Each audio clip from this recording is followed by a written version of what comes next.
कहानी की शुरुआत साल 1997 में होती है, जब एक जहाज किनारे की तरफ आता है। दूर से ही साफ दिख रहा था कि उस पर कुछ बहुत बुरा हुआ है। जहाज के सारे लोग मारे जा चुके थे, कोई भी जिंदा नहीं बचा था। तभी रेत पर कुछ अजीब निशान दिखते हैं।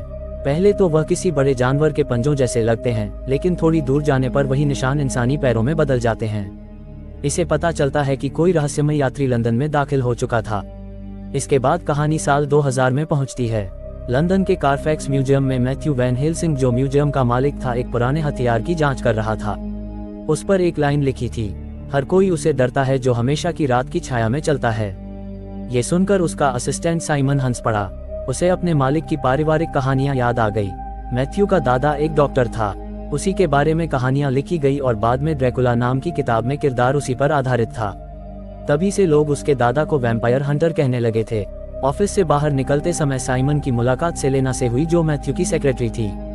साइमन ने उस पर लाइन मारी, लेकिन सेलेना ने साफ बोल दिया कि वो अपने कोलीग्स को डेट नहीं करती। उसी शाम एक गार्ड म्यूजियम के रिस्ट्रिक्टेड एरिया की तरफ गया। दरवाजा खोलते ही उसने असली गार्ड्स को बेहोश कर दिया और अपने साथियों को अंदर बुला लिया। उस नकली गार्ड का नाम ट्रिक था। वो टेक्नोलॉजी में माहिर था। उसने पासवर्ड हैक किए और सिक्योरिटी सिस्टम बंद कर दिया। इस गैंग का लीडर मार्कस था। जब उन्होंने तिजोरी खोली तो वह किसी कब्र जैसे लग रही थी। चोरों ने टॉर्च की रोशनी में अंदर देखा। वहां पुराने फर्नीचर, झूमर, किताबें और बहुत सारे क्रॉस लटके थे। उसी समय सेलेना उस एरिया से गुजर रही थी। उसने देखा कि काउंटर खाली है और तिजोरी का दरवाजा खुला है। थोड़ी देर सोचने के बाद वह अंदर चली गई। धीरे धीरे चलते हुए उसने देखा कि दीवार के पास कई खोपड़ियां रखी थी और सबसे अजीब बात यह थी कि उन सबके दांत नुकीले थे। तभी अचानक मार्कस सामने आ गया और उसने सेलेना के गले पर चाकू रख दिया। लेकिन कुछ ही पल में सच्चाई सामने आ गई। असल में मार्कस और सेलेना एक कपल थे और इस पूरी चोरी की योजना खुद सेलेना ने ही बनाई थी। मार्कस ने नाराज होकर अपनी गर्लफ्रेंड से कहा, अब तक हमें तो बस कबाड़ ही मिला है। उधर ऊपर मैथ्यू को चोरी का कोई अंदाजा नहीं था। वो एक अजीब इलाज में लगा हुआ था। उसने एक कीड़े से अपने शरीर में खून चढ़ाया। ऐसा करते ही उसकी आंखों की पुतलियां बदल गई और वह एक अजीब सी हालत में चला गया। नीचे चोरों को माहौल अजीब लगने लगा था। एक आदमी जिसका नाम शेड था, उसने बोला कि अब चोरी छोड़कर भाग जाना चाहिए। लेकिन मार्कस और सेलेना ने उसकी बात सुनने से इनकार कर दिया। जब वे लोग एक बड़े कमरे तक पहुंचे तो वहां एक दरवाजा था जिसके सामने एक बहुत बड़ा क्रॉस रखा हुआ था। वो जंजीरों और तालों से बंद था। उन्होंने उसे आसानी से हटा दिया। जैसे ही दरवाजा खुला, अंदर उन्हें सिर्फ एक ताबूत दिखाई दिया। चोरों का सब्र अब टूटने लगा था और उन्होंने गुस्से में आकर सेलेना को गालियां देना शुरू कर दिया। तभी मार्कोस ने उन्हें रोका और बोला कि यह सब बस डराने के लिए होगा ताकि चोर डरकर भाग जाएं। अब मार्कस को पूरा यकीन हो गया था कि असली खजाना ताबूत के अंदर ही है। जैसे ही उन्होंने ताबूत को सरकाया, एक गुप्त मैकेनिज्म चालू हो गया और ऊपर से लोहे की बड़ी बड़ी भलाई तेजी से नीचे गिरने लगी, जिससे 2 चोर मारे गए और म्यूजियम का सुरक्षा अलार्म बजने लगा। उधर जैसे ही मैथ्यू ने अलार्म की आवाज सुनी, उसने तुरंत एक छुपा हुआ बटन दबाया। बटन दबाते ही एक गुप्त पैनल खुल गया जिसमें कई तरह के हथियार रखे थे। मैथ्यू ने जल्दी से हथियार उठाए और नीचे की तरफ बढ़ गया। इधर चोर घबरा गए थे। बाहर निकलने का एक ही रास्ता बचा था, दीवार को ब्लास्ट करके। इसी भागम भाग में किसी ने ध्यान नहीं दिया कि मरे हुए चोरों का खून जो ताबूत पर गिरा था, वो धीरे धीरे ताबूत के अंदर खींचता जा रहा था। ऐसा लग रहा था जैसे ताबूत खुद खून पी रहा हो। अब शेड और ट्रिक बस जान बचाना चाहते थे, लेकिन मार्कस ताबूत को छोड़ने को तैयार नहीं था। सेलेना ने धमकी दी कि अगर उन्होंने मदद नहीं की तो वह उन्हें मार देगी। जब मैथ्यू वहां पहुंचा तब तक चोर वहां से भाग चुके थे और ताबूत भी गायब हो चुका था। उधर न्यू ऑर्लियंस में एक लड़की मैरी हेलर एक डरावना सपना देखकर घबरा गई। सपने में उसे किसी वैम्पायर जैसी चीज का एहसास हुआ था। तभी उसकी दोस्त लसी वहां आए और उसे थोड़ा बेलाने के लिए बाहर ले गई। इधर लंदन में साइमन म्यूजियम पहुंचा। जैसे ही उसे चोरी का पता चला, उसने तुरंत पुलिस को बुलाने की सलाह दी, लेकिन मैथ्यू ने मना कर दिया। उसने बताया कि म्यूजियम की कुछ चीजें उसने गैरकानूनी तरीके से हासिल की थी, इसलिए वह नहीं चाहता था कि पुलिस इस मामले में शामिल हो। उसने तय किया कि वह खुद ही इसे संभालेगा और साइमन से बोला कि जब तक वह लौटकर नहीं आता, म्यूजियम की देखभाल वही करे। दूसरी ओर चोर ताबूत को लेकर एक प्लेन में अटलांटिक के ऊपर उड़ रहे थे, लेकिन अभी तक कोई भी उस ताबूत को खोल नहीं पाया था। सभी थक हार कर दूसरे कंपार्टमेंट में चले गए थे। शेड अकेला वहीं रह गया। तभी उसका हाथ एक नुकीली चीज से कट गया। वो गुस्से में जमीन पर बैठ गया और तभी उसने देखा कि ताबूत की दरारों से हल्का धुआं निकल रहा है। वो घबरा गया और देखा कि धुआं क्रॉस के नीचे से निकल रहा था। उसने क्रॉस को छू कर देखा जो हिलने लगा। फिर उसने ताबूत का ढक्कन खोल दिया। जैसे ही ढक्कन खोला उसने देखा कि अंदर एक आदमी था जिसकी कलाइयां लोहे की जंजीरों से बंधी थी और सिर पर एक भारी लोहे का हेलमेट लगा हुआ था। तभी उसने देखा कि उस आदमी के शरीर पर कुछ कीड़े चिपके हुए थे। शेड उन्हें ध्यान से देखने के लिए झुक गया। तभी उसकी नज़र एक क्रॉस पर पड़ी जिसमें कीमती लाल रत्न जड़े हुए थे और उसने उसे निकालने की गलती कर दी। इसी के साथ ताबूत में बंद वो भयानक आदमी जाग गया। जागते ही उसने सबसे पहले शेड का गला कस दिया। शेड की चीखें सुनकर ट्रिक वहां पहुंचा लेकिन उसे आसपास कोई नहीं दिखा। उसने शेड को आवाज दी मगर कोई जवाब नहीं आया। तभी उसकी नज़र ताबूत पर पड़ी। उसे एक जंजीर बाहर निकली हुई थी। ट्रिक डरते डरते ताबूत के पास गया और ढक्कन खोला। जैसे ही उसने अंदर झांका, शेड की लाश ताबूत में पड़ी थी। ये देख ट्रिक डर के मारे चीख पड़ा और पीछे फिसलकर जमीन पर गिर गया। तभी एक उल्टा लटकता हुआ वैम्पायर उसके सामने आ गया। उधर मार्कस बोल रहा था कि यह आवाज शायद प्लेन की हलचल है। तभी ट्रिक की लाश दरवाजे से अंदर फेंकी गई। उसके पीछे जो आया वो आधा सड़ा हुआ इंसान लग रहा था, लेकिन अगले ही पल उसकी शक्ल बदल गई। अब वो एक जवान और ताकतवर इंसान की तरह दिख रहा था। उसकी नज़र और इशारे से ही सेलेना उसकी ओर खींच गई और उस अजनबी की बाहों में चली गई। वैम्पायर ने बिना वक्त गवाए सेलेना की गर्दन में अपने नुकीले दांत से काट लिया। ये देखकर मार्कस गुस्से में आ गया और उस पर गोली चला दी, लेकिन वैम्पायर पर उसका कोई असर नहीं हुआ। अब वैम्पायर ने मार्कस की तरफ देखा। उसी समय दूर न्यू ऑर्लियंस में मैरी अपने कमरे में अकेली थी। तभी उसे ऐसा महसूस हुआ जैसे वह अचानक उसी प्लेन में पहुंच गई हो और सीधे वैम्पायर के सामने खड़ी हो। वैम्पायर ने उसे पहचान लिया। वो उसकी तरफ बढ़ ही रहा था कि तभी लसी ने मैरी को उठाया और उसका सपना टूट गया। मैरी उस अजीब सपने से काफी डर गई थी। वह उसी चर्च गई जहां उसकी मां जाया करती थी। वहां उसने फादर डेविड से अपनी जिंदगी और उन डरावने सपनों के बारे में बात की। उसने अपने पिता का जिक्र भी किया। कुछ घंटे बाद मैथ्यू न्यू ऑर्लियंस पहुंचा। एयरपोर्ट पर उसने प्लेन क्रैश की खबर देखी और उसे तुरंत समझ आ गया कि असल में क्या हुआ है और वह उसी जगह जाने के लिए रवाना हो गया। लेकिन उसे यह नहीं पता था कि साइमन चुपचाप उसका पीछा कर रहा था। उधर हादसे वाली जगह पर रिपोर्टर वैलेरी रात होने से पहले एक रिपोर्ट रिकॉर्ड कर रही थी। तभी उसके कैमरामैन ने देखा कि वैलेरी अचानक अजीब तरह से बर्ताव करने लगी। जैसे ही कैमरामैन ने कैमरा हटाया, उसे दिखा कि एक वैम्पायर ठीक उसके पीछे खड़ा था। वैलेरी डर कर तेजी से वैन की ओर भागी। वैन के अंदर पहुंचकर उसने स्क्रीन पर देखा कि उसका साथी किसी अदृश्य ताकत से जूझ रहा था। तभी वैम्पायर ने वैन का दरवाजा खोल दिया। वैलेरी बुरी तरह डरी हुई थी, लेकिन जैसे ही वैम्पायर ने उसकी तरफ हाथ बढ़ाया वो खुद को रोक नहीं सकी और उसके आगे बेबस हो गई। रात होते ही मैथ्यू उस जगह पहुंचा जहां क्रैश पीड़ितों के बॉडी रखे थे। कुछ बैग खाली देखकर वह हैरान नहीं हुआ, लेकिन साइमन को देखकर जरूर चौंक गया। उसने साइमन को चेतावनी दी कि वह जो देखने वाला है उसके लिए तैयार रहे।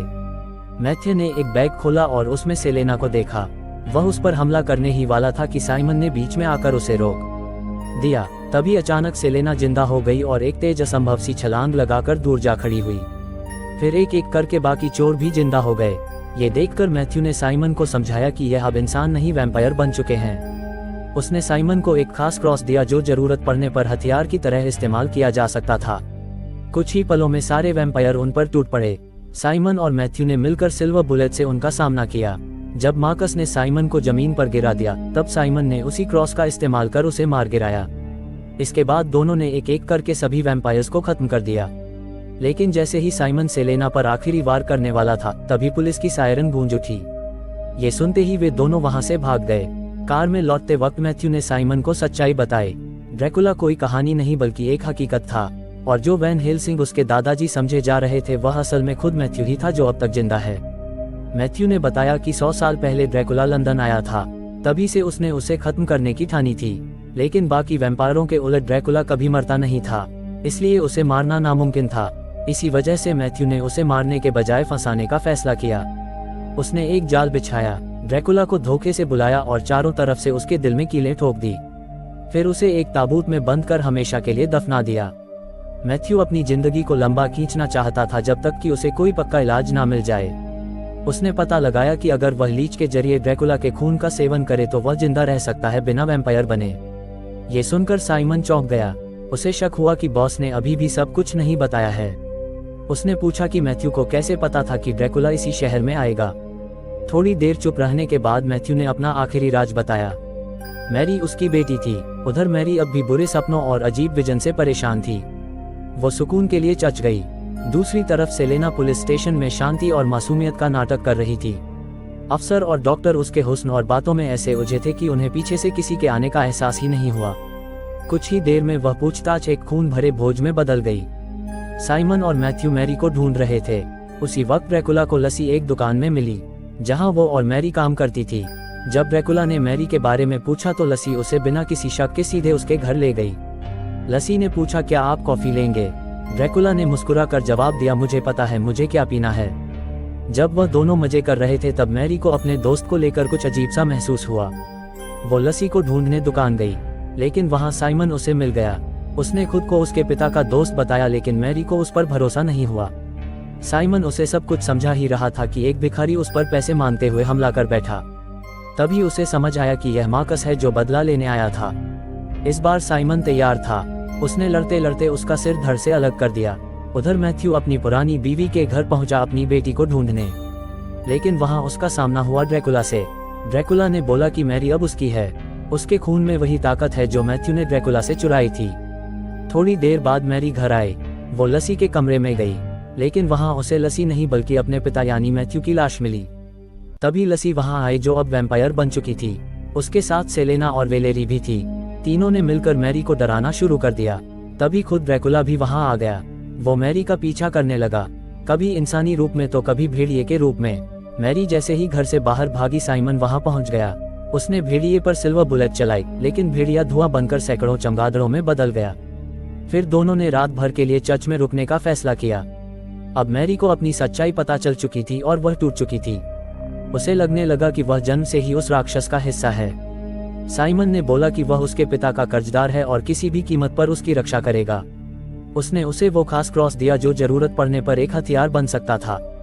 इसके बाद दोनों ने मिलकर वैम्पायर को रोकने का तरीका ढूंढना शुरू किया, लेकिन ये खोज ज्यादा देर नहीं चली क्योंकि खुद ड्रैकुला चर्च में आ पहुंचा।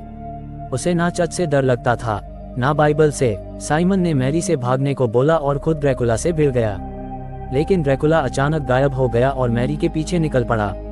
मैरी कब्रिस्तान की ओर भागी, लेकिन ड्रैकुला उसकी मौजूदगी महसूस कर सकता था। जब तक साइमन वहां पहुंचा तब तक ड्रैकुला मैरी को पकड़कर गायब हो चुका था। साइमन ने शहर में मैरी को ढूंढने की कोशिश की, लेकिन तभी वैम्पायर बन चुकी तीनों लड़कियों ने उसे घेर लिया। वे उसे भ्रमित करने लगी और कुछ ही देर में वह बेहोश हो गया। उधर ड्रैकुला मैरी को एक छत पर ले गया।